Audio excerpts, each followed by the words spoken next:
Šedý se oblíkal z toho důvodu, že nám nepřijel Gabriška Šedý a chyběl mě jeden útočník, takže jsem musel hrát s obráncem v útoku a Volas byl nachystaný, kdyby mu to tam nešlo nějak, takže by naskočil, ale Volas netrénoval ještě, takže by celý zápas určitě nevydržel.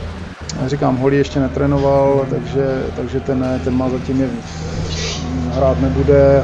Komínek už trénuje asi 3 týdny, takže tam už čekáme, že by tak do 14 dnů mohla skočit v plné síle.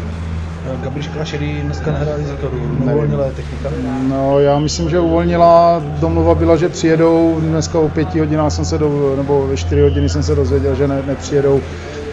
Nevím, z jakého důvodu nepřijeli. Nevím. Věděli to, že hraje, myslím, že jsme byli domluveni i s Odehnalem, že nám je pustí, takže nevím, kde se to zadrhlo.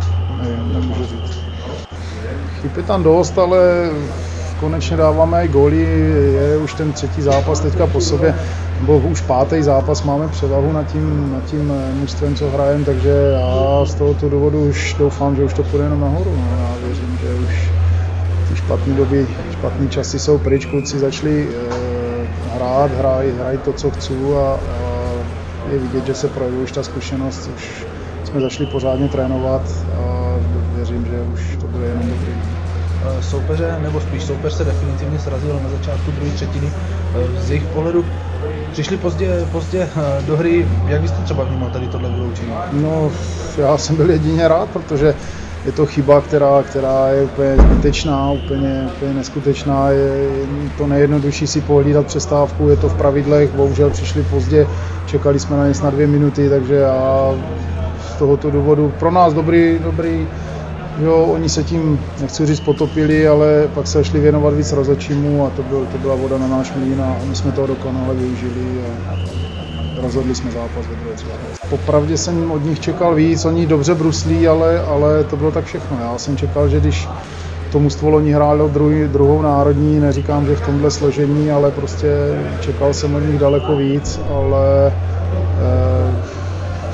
zklamali mě, nepředvedli vůbec nic, řekl bych, že troufám si říct, že to bylo nejhorší mužstvo zatím, který jsem přijel.